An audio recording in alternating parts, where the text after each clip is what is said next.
Rob Ruckus. Hey, this is Kate Clover. Hey guys, it's Nick Collins here from The Effect and Better Strangers. Hi, my name is Madeline Rose. Hey, it's Ben McKelvey. It's Tim Howard here from Mike and the Mechanics. Hello, I'm Amanda Lehman. I'm Billy Harvey. What's going on, everybody? I'm Casey Sampson from the band Twist Stop. Hey, it's Tony from Fastball. Hello, everybody. My name is Isaiah Mitchell. Hey guys, it's Matt here from the White Lakes. You're listening to Almost Famous Magazine. Come join us for this interview. Check it out, Almost Famous Magazine.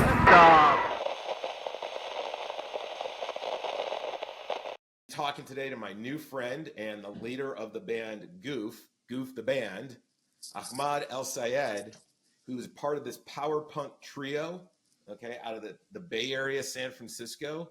And they've got a new album that released a couple of years ago, their latest album, which is called Kill 'Em All. I'm telling you right now, it is quite the banger. So welcome, Ahmed. Yo, what's going on, everyone?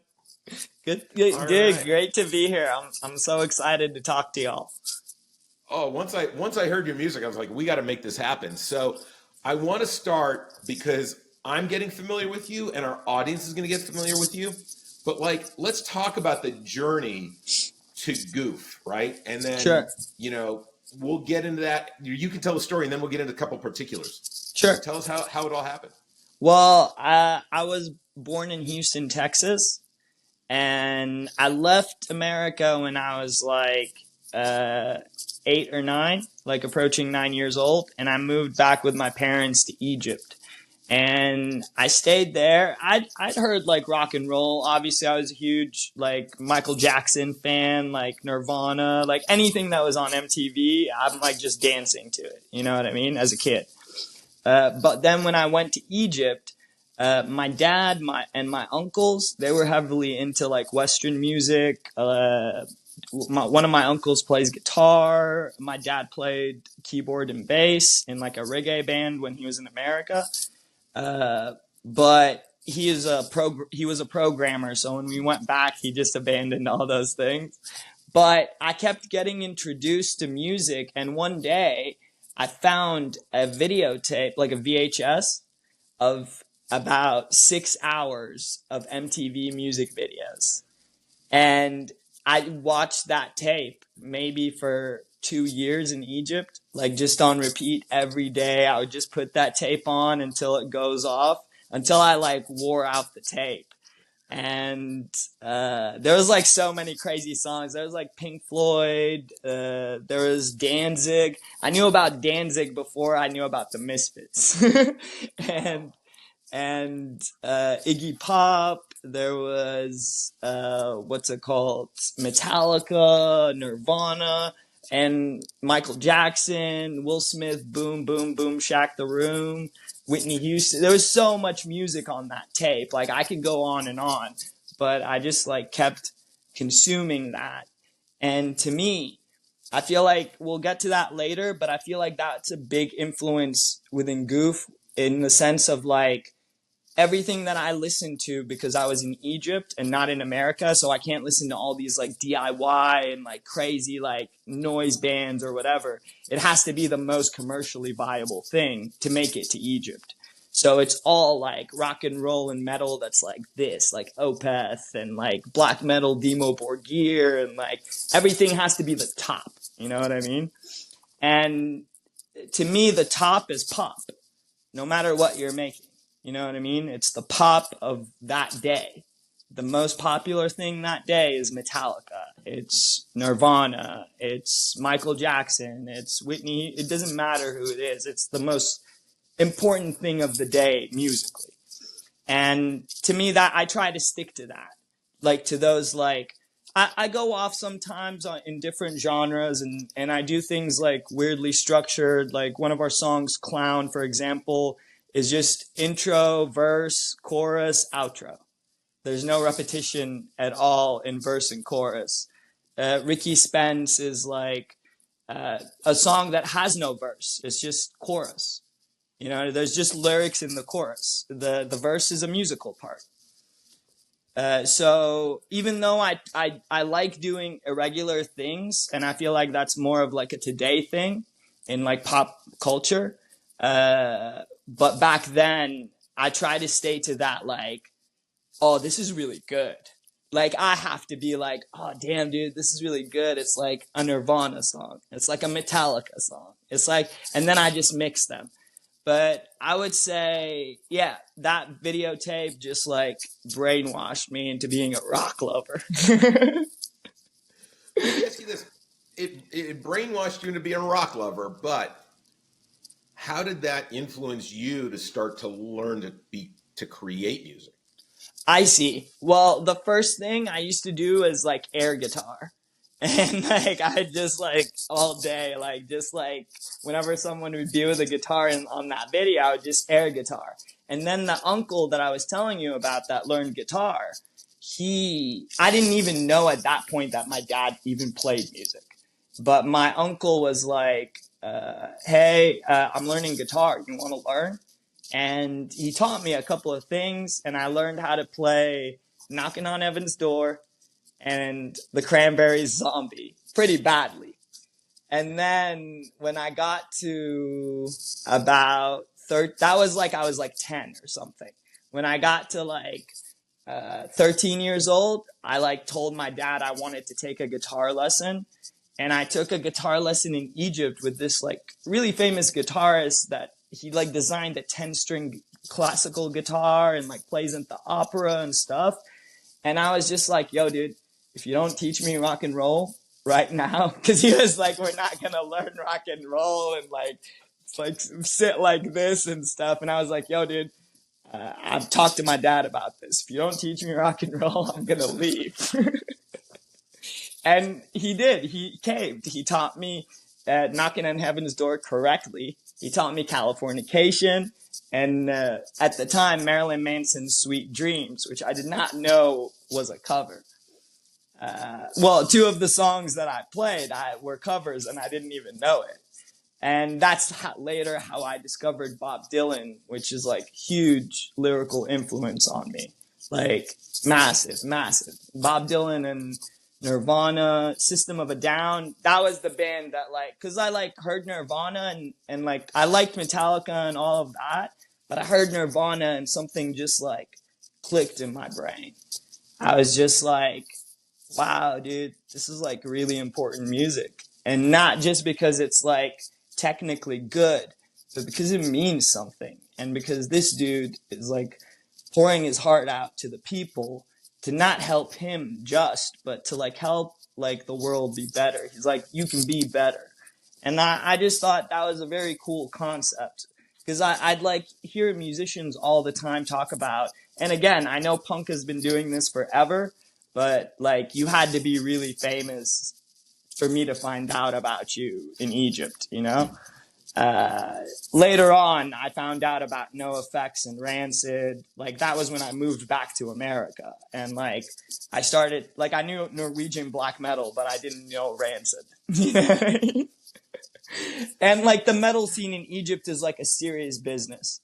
But I started to go and eat. My uncle, who taught me how to play guitar, took me to my first show. And I met this drummer who was 13 years old playing in a black metal cover band. And all the people he played with were like, I don't know, dude, like 18, 20 something. And they were all the best musicians in Egypt that played at the time. But this kid was 13. And like me and him just got along and like we just started playing music together and stuff. And that was the beginning of me just jamming with someone. Going to that show for the first time is how I became friends with that kid. And we just started goofing around and playing music and throwing oranges at cars. And like, we were like 13. So you were goofing around with him. Is that how you came up with the idea for Goof? I mean, No. I've never heard of a band named Goof before. So Goof, the idea came because I like this channel called H3H3 where I liked them. They used to be cool, but now it's like a drama podcast and I'm just not into that stuff. They used to do like comedy videos, like commentating with like some really cool, filming and stuff that's like funny. And he used to say sometimes a goof, a gaff, a barrel of laughs.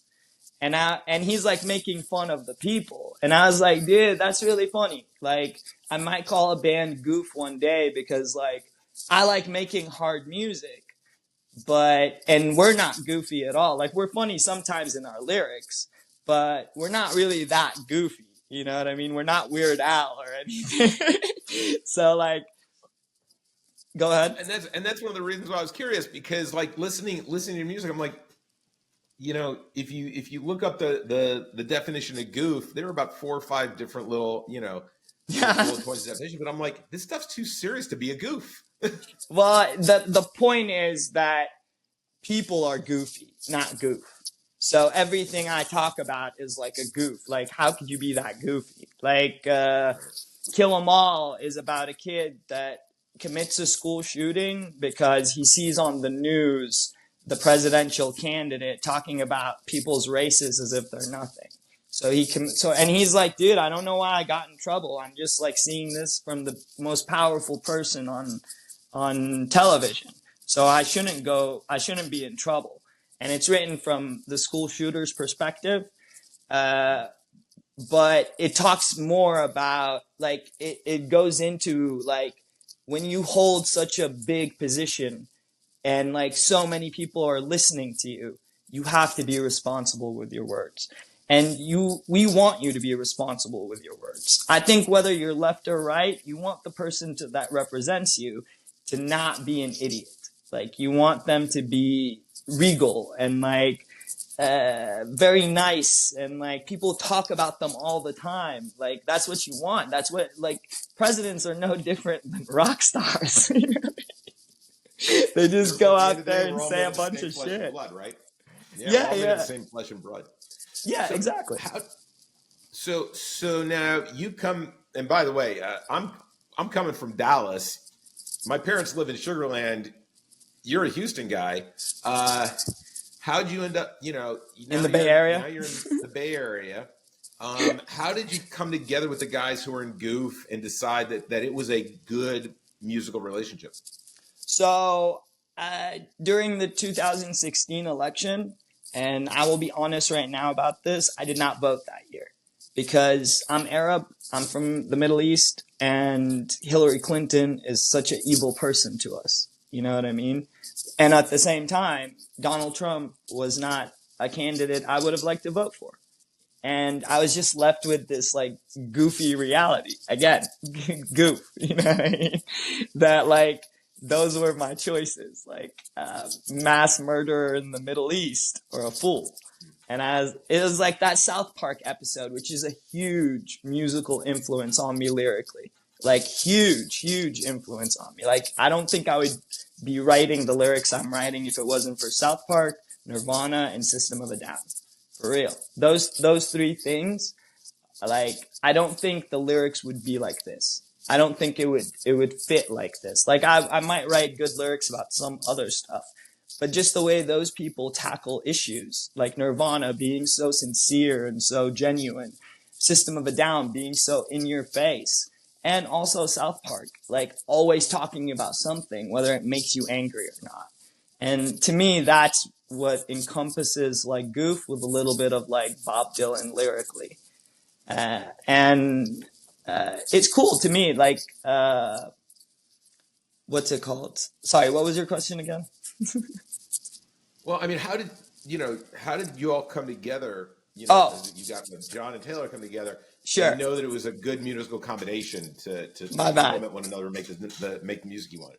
Yeah. So I moved from Egypt in 2013. What's it called? I had a pretty bad heroin problem over there, and I was like really bored all the time and like not fulfilled. And just one day I decided like, this is bad. I have to stop. It was just like that. And I'm going to back to America, and I'm going to make something of myself. And I just left, and everyone supported me. And that's the one thing, that's what Spike is about.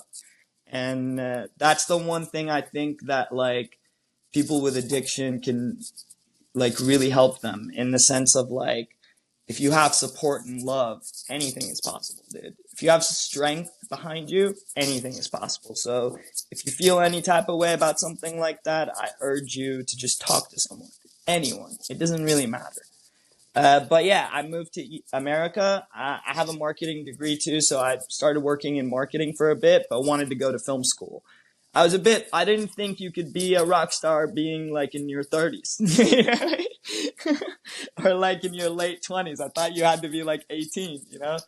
So I was like, I'm going to make films and write comic books. And I started writing comic books. And I actually wrote a comic book for Goof and the Coathangers from Atlanta, Georgia.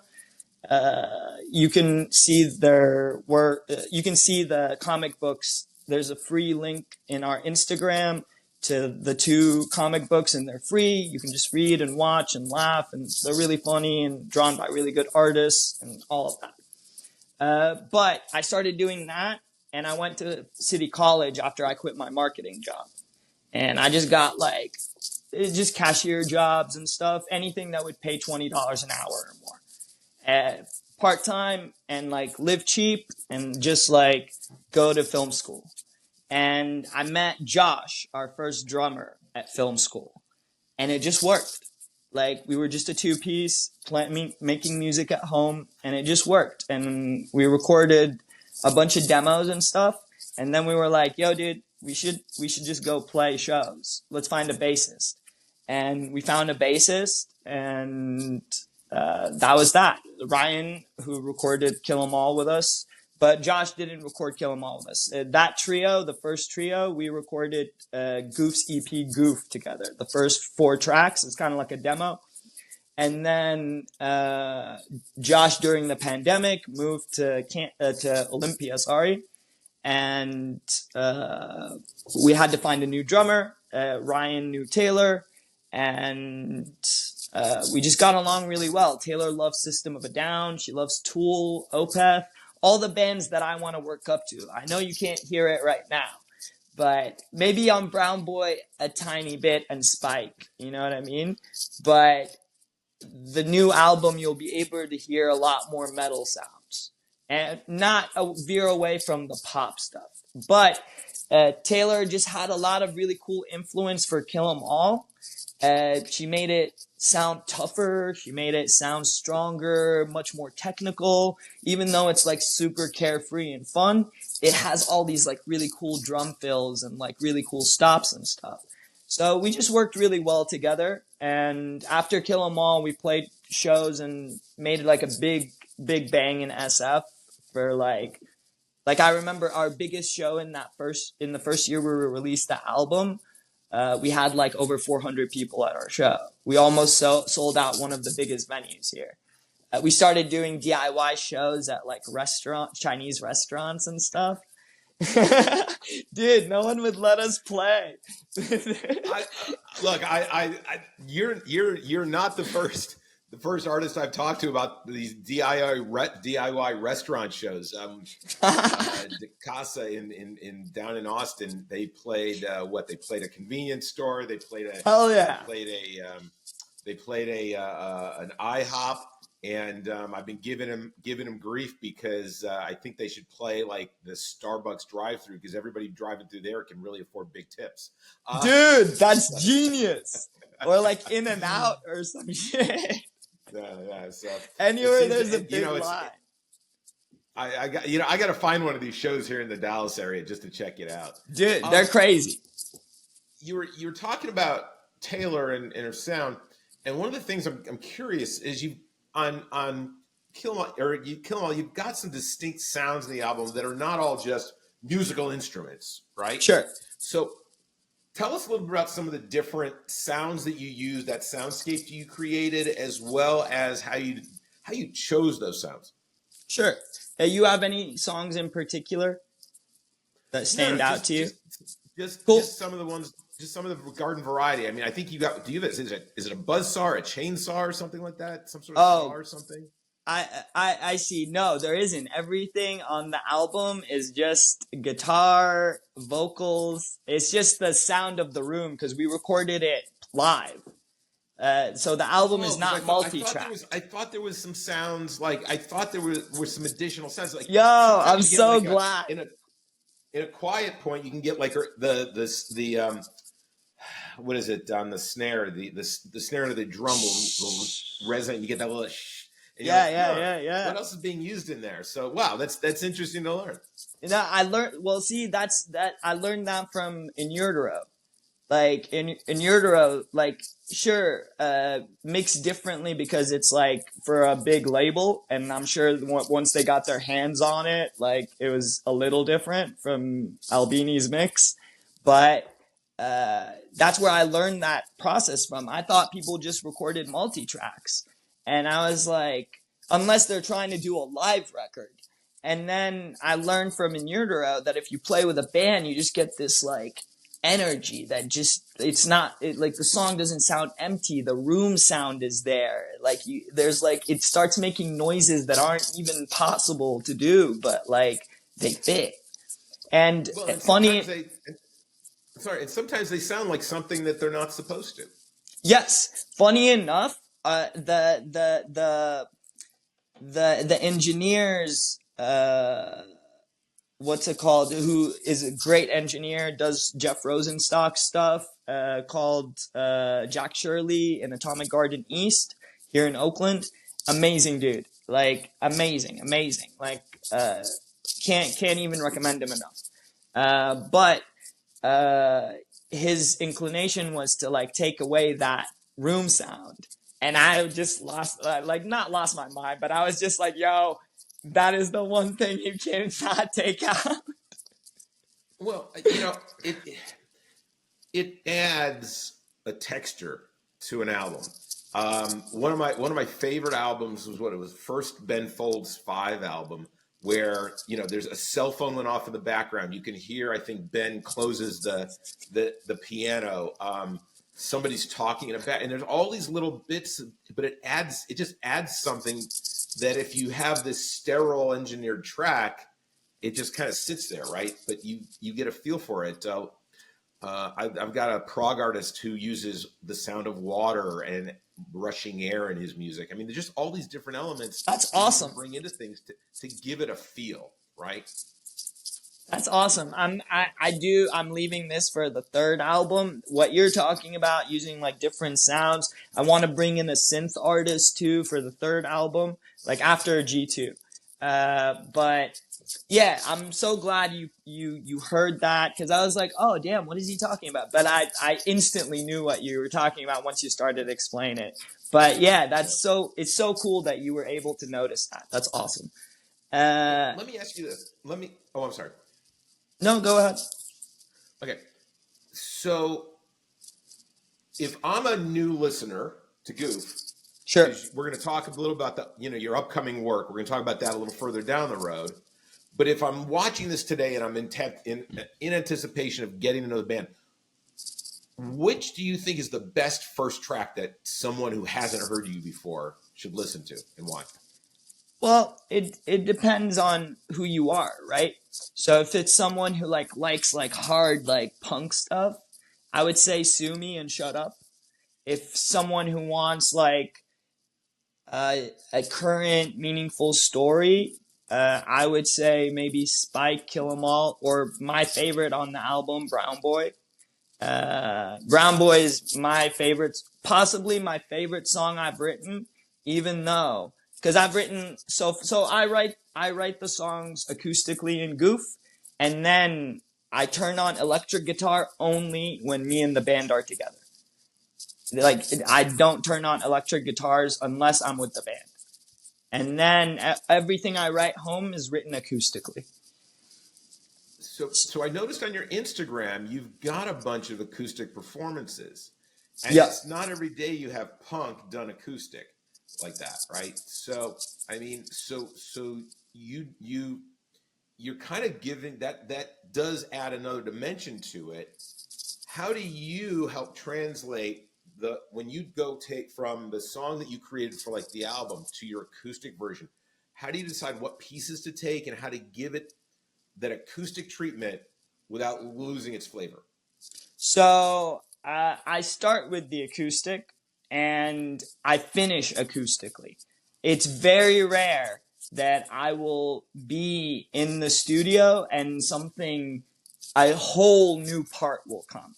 That's sometimes rare, unless it's like a collaborative thing that like Spike, for example, did not have a solo when Taylor joined the band. And she was like, maybe it needs a solo. And I was like, okay. And I tried it and it was good. So like some things like that might happen, but generally speaking, the song is pretty much done. Like a song called Fix It, for example, is a good example on the second album. It had an intro and we cut that intro. But the intro kind of works acoustically. You know what I mean? So it's like it's kind of because I'm alone and I don't have the drums and I don't have all these things. So that kind of like intro kind of makes the song good acoustically, but also acoustically it works without the intro. And these are things that I go back and forth on. Like if something happens like that in the studio, then I'll go to the acoustic part and be like, does it work here? Because I want them to sound fairly the same. I don't want them to sound very different. You know what I mean? Because to me, if a song works acoustic well, then, or really good, then you can put distortion on it and it'll be good. Like, then how would any punk rock band cover folk songs? You know what I mean? It's because they're good acoustic. like everyone covers Knocking on Heaven's Door and like puts on that distortion, but that's a cowboy song.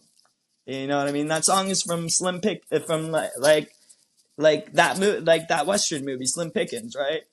Yeah. So like, that's like a cowboy song. It's an outlaw song. You know what I mean? But like Guns N' Roses puts it on and like that G chord starts distorting and stuff and it's like a different song. But it has to work acoustically for me. And I like playing my songs and I like practicing them at home. So I don't want to play something that doesn't sound as good acoustically. It's just like a bar for me. That's the bar.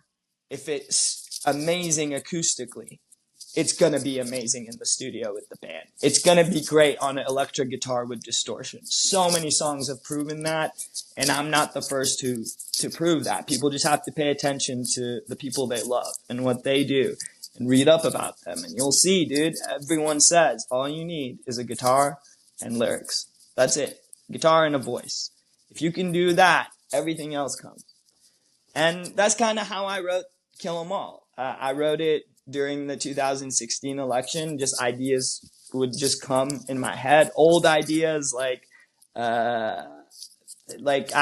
didn't have, like eventually me and my dad had a great relationship. And even before when I was a kid, we had a great relationship, but there was a middle period. And some of that, like Absentee Dad is about that. You know what I mean? Like, my dad, he didn't want to got back from school early and he wanted to go do drugs with his friend. So if he had let me in, my mom would know that he came back. So he was like, hey, don't tell your mom I was here. And he left me outside the door. He was like, don't leave. Your mom's going to be here in like an hour. And I was so angry at that. And that's what Absentee Dad is about. But that happened to me when I was 6 or 7, you know, like in the first or second grade. So like, it's something I remembered from back then. Also, Clown is about my father passing away and my friend within the same month. What's it called?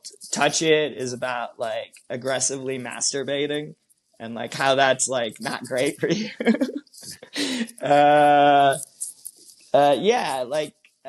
There's a lot of stuff. Like Moron is one of the songs I really love. It's about celebrities and how stupid they can become when they think they're leading a cult. You know what I mean? Like Tom Cruise, Kanye West, Brandon Flowers from The Killers, Morrissey. All these people think they're like gods or something. Like, dude, you're not shit. Like, you write good songs or you make good movies. That's it. Stop being anything else. Like, if you like lead by example. And if you're cool, people will follow.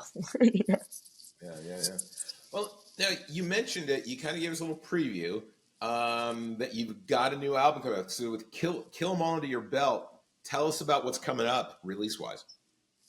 Yeah, I realized we talked about a bunch of the old songs. You were telling me what's my what songs that people should be like introduced to. I mean, we've hit on that, but let's talk Yeah. about what's coming up so that once people get into that, Sure. what can they expect from you guys down the road? I think I saw you've got a new single coming out soon, is it? Or the whole album? No. The album is coming out. We're going to start releasing singles, of course, but we're recording the album in July and it'll be out by September. So the singles will start to get released in September, probably.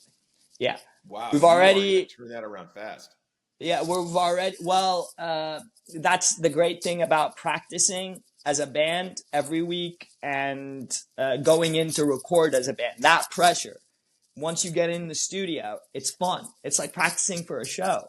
You know what I mean? We're doing it together. No one's like stressing about the mistakes they're doing. We're a team. We're a family. We're together. We're killing it, you know? And that feels great. So that's what happens when like you record the album together as a band. So much time is like not wasted. You know what I mean? So with you going into the studio in July, if someone's in the Bay Area or they live in the area, is there a chance to see you guys? Do you have any shows for July, August, September through the rest of the year? What do you have plans so that people can catch you live? Yeah, we're planning. Well, if you want to catch us in the Bay Area, follow at Goof the Band. I post the shows sometimes on Spotify, but I also have a day job and sometimes forget. So follow Goof the Band. At Goof the Band. I post all the shows regularly there. I'm always promoting there.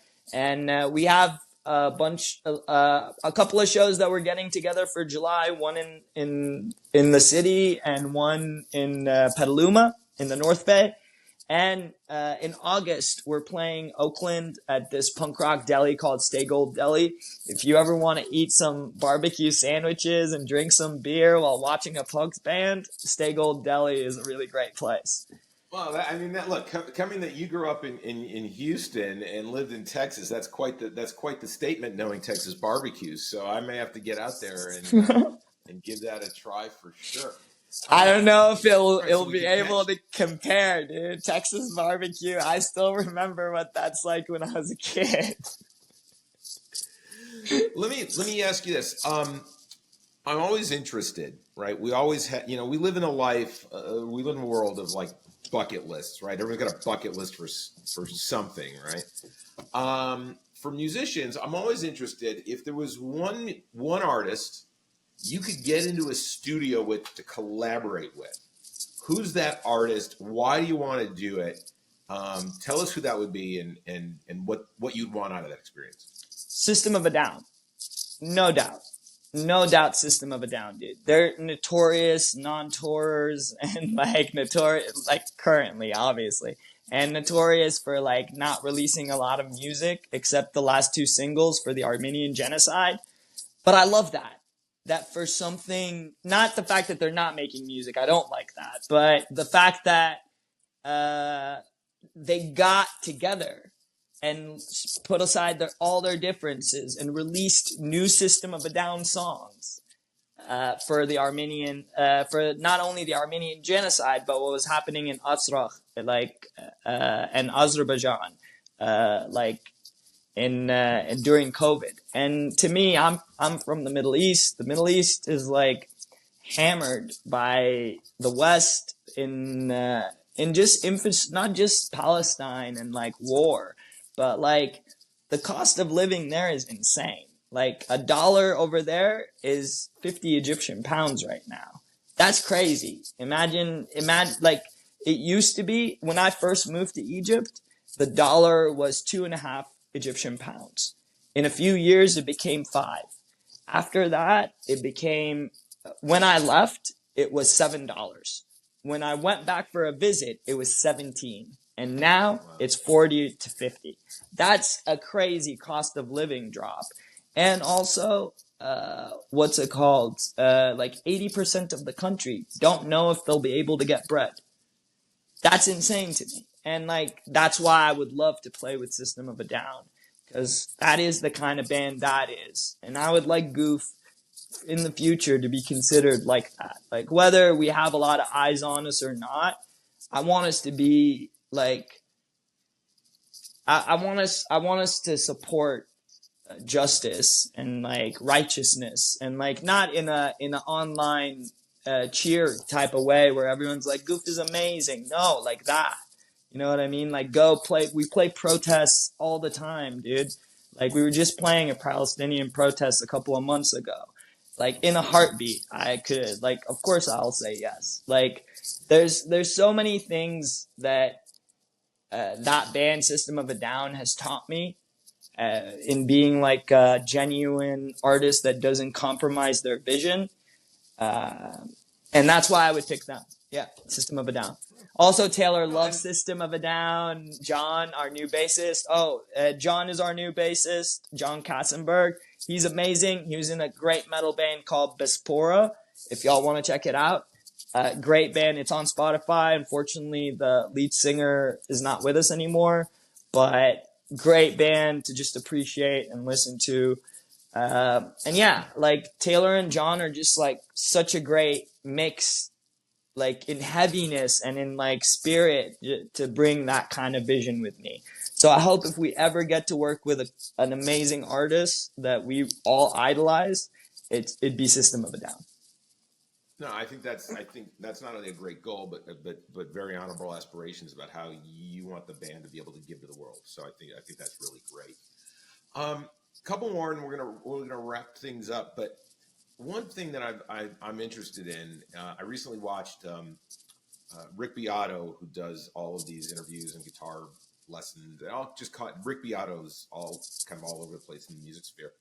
Was talking about AI's role in creativity, and now there are websites where you literally can put in just a dozen keywords and it'll produce a song. Not saying it's great, not saying it's bad. Could be someone's cup of tea. I don't know, but I think it's an interesting conversation to have around, about artists feeling about AI, right? Some people are scared of it. Some people embrace it. What has your experience been up to now, and what are your thoughts on it? Well, I'm in a sense, I get why people are worried, but I think it's silly. I don't worry about AI unless it's like trying to take over the world. It's the only thing I worry about AI from. Like, dude, if AI takes over all the shitty jobs, the world will have to figure it out. The world it cannot leave everyone without a job. You know what I mean? That's insanity. That's so stupid for even people who are manipulative and corrupt and controlling. Like, they want you to be the workforce. So in that sense, I'm not really thinking about it right now, but I have thought about it in art, and I welcome it, dude. Like, it's gonna be a different type of art. Like, people are gonna it's like house music. I don't listen to house music. Am I gonna or samples or any of that? Like, am I gonna tell people to stop doing it? No, I'm not. But in the sense of like, am I worried about it? Not really. I mean, that's people's choice. You know what I mean? Whether they decide to like the AI music more than human music, that's okay. But at the same time, AI is not a human. So I bring something to the table that AI will never be able to. I'm a human being. Like, beat that. Like, right. I feel right now. Like, I connect right now to that person. Like, someone has to tell you to do something to connect to me. You know what I mean? No one has to tell me to do anything. I do things because I want to do them. And if people keep seeing it like that, I don't think artists have anything to worry about. I've even thought about, like, would AI be helpful? Like I said, I make comic books, in helping me make storyboards, because I write, but I don't draw. You know what I mean? And that would help an artist see what I'm going for. That's not a bad idea. You know what I mean? There's benefits to everything. You can't just go left and right. You know what I mean? Makes sense. You know what I mean? Left and right, dude, no one cares about you. You know what I mean? But in the middle and like common sense, you end up thinking about things that are helpful to you, things that can be helpful for others. And that's how I feel about AI with art. I don't necessarily would use it to make my art at all, but would I use it for like a job? Like I said, for like storyboarding, something that's not going to be the final product or something. Yeah, I would, as long as it doesn't own my shit. That's the one thing. If there's a part ownership for AI, then I would not use it. But it's in your control. So for you to just give up that control by being afraid is like, I don't know. You know what I mean? Kind of silly. It's going to happen anyways. Well, and that's the thing. I mean, I think what we have to do is figure out where it plays the best role in our lives, and then where we're the most comfortable to work with it, right? Yeah. I think that's kind of the big piece of it. All right, here's the big wrap up. This is what we do all the time here on the Hang. Everybody should be listening to Goof and purchase the album. It's available on Bandcamp. They got new one coming out. Purchase music.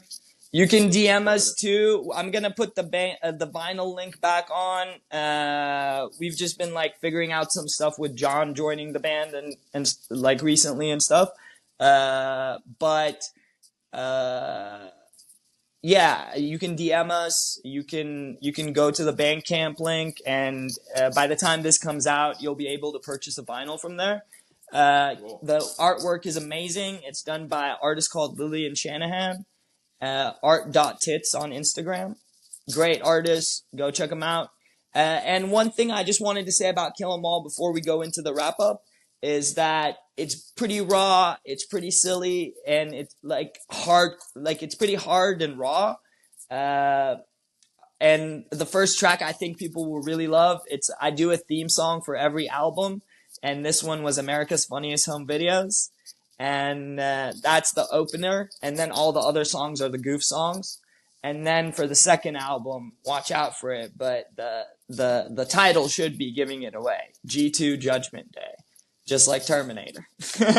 So we're gonna have a cover for Terminator on the second album, but it's just a way to like show people that this album is heavier, it's rawer, it's harder, and it's more even honest. And if it bothers them, then they have to reflect on their own thinking. Cool. All right, so here's how we wrap things up. Like I said, people should be buying your music, right? But who are 2 or 3 artists that you're currently listening to? Sure. And give us like either a song or the reason why you're like that's your jam right now.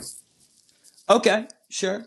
I love the Coathangers. Again, like I made a comic book from them. They're a 3-piece girl band from Atlanta, Georgia, and they're just amazing. Like for real. They all worked at a bar together, started playing music together, learned the instruments together, and like the last time, they haven't done anything in a while, but the last time they played was at Fashion Week with Debbie Harry.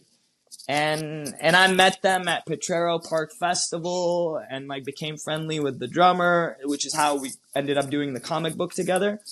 But yeah, Stephanie is amazing. Great drummer, great singer. And they have 2 singers, which is why I like having like gang vocals in the band also.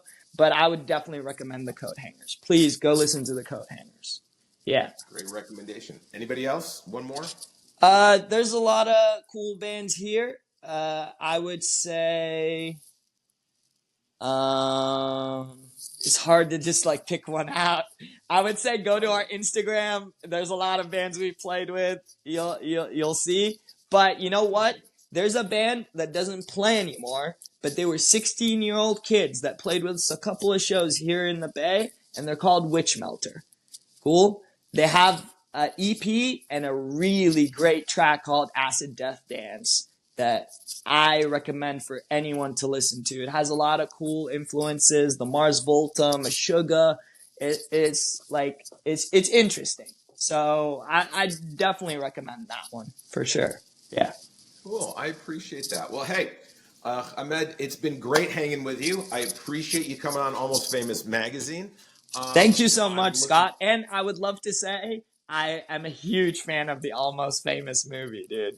Like, like Stillwater and Penny Lane and Cream Magazine. Like, dude, if that's where like this came from, I'm so happy that we're doing this. I will make sure that our founder Halsey, who created Almost Famous Magazine, definitely makes it to the end of this video, but I'm not going to tell her why. It's going to be a cliffhanger episode of The Hang. So, Ahmad, thanks for joining us. Hopefully, I'll be able to get out there sometime, check you guys out. But if you're in the Bay Area, check out Goof. New album coming at the end of summer, and it's been great to meet you.